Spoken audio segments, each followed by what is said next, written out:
साल 1976 में बॉलीवुड में एक मूवी रिलीज होती है जिसका नाम था जंजीर।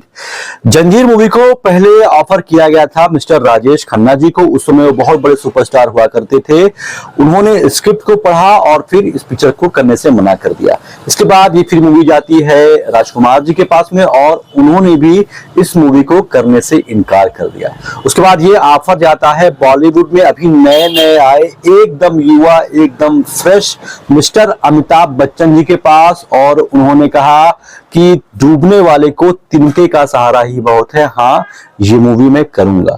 और उसके बाद आपको पता है कि अमिताभ बच्चन जी बन जाते हैं सदी के महानायक और उनको महानायक सुपरस्टार यंग एंग्री मैन बनाने में जंजीर मूवी का काफी ज्यादा योगदान था।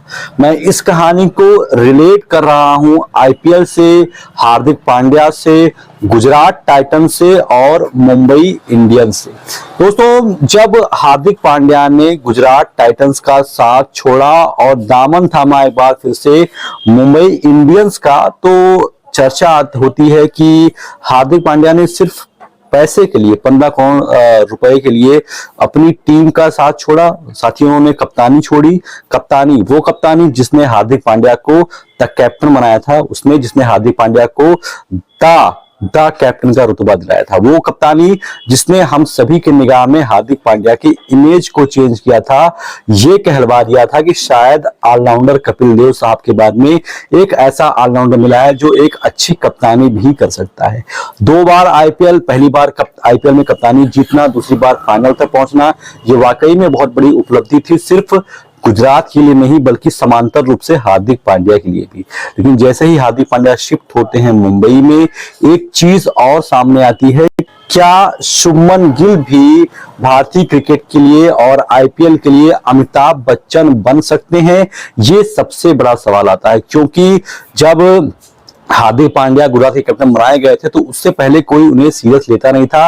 अगर ईमानदारी से कहूं तो बहुत सारे लोग हंस रहे थे कि क्या गुजरात को सिर्फ हार्दिक पांड्या ही मिले थे कप्तानी करवाने के लिए।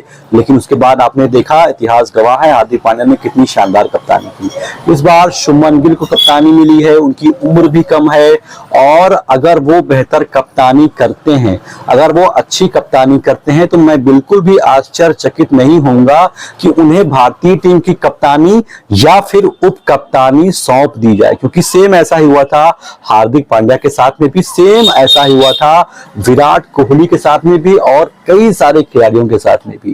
क्योंकि जब आप कप्तान होते हैं तो आप ऑटोमेटिकली एक स्टेप ऊपर होते हैं, आपका जो कद होता है वो एक स्टेप ऊपर होता है। आपको देखना लोग सम्मान से शुरू करते हैं कि ये फलाने टीम के कप्तान है। कप्तान का बहुत महत्वपूर्ण योगदान होता है। कप्तान की जब बात आती है तो लोग अपने आप से रिस्पेक्ट देना शुरू कर देते हैं। उनका रुतबा एक अलग होता है जो हार्दिक पांड्या ने छोड़ दिया और जाने अनजाने में शुभमन गिल को मौका दे दिया है। हो सकता है ये काम, अगर गिल अच्छा खेलते हैं तो ये कहीं ना कहीं हार्दिक पांड्या के कप्तानी को भी डिस्टर्ब कर सकता है। मैं बिल्कुल भी आश्चर्यचकित नहीं होऊंगा अगर अगले कुछ टूर्नामेंटों में हार्दिक पांड्या को कप्तानी से हटा करके शुभमन गिल को कप्तान बना दिया जाए।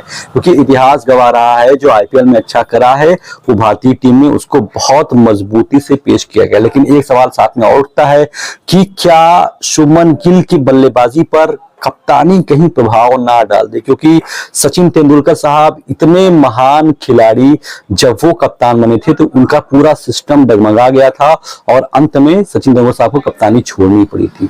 तो अब आगे का सफर कैसा होगा? ये सफर सुहाना होगा, स्मूथ होगा या फिर काफी पथरीला होगा? ये तो आगे भविष्य बताएगा। लेकिन फिलहाल जो देखने में लग रहा है वो ये लग रहा है कि हार्दिक पांड्या ने जाने अनजाने में अपने ऊपर ही कहीं ना कहीं एक तलवार सी लटका दी है।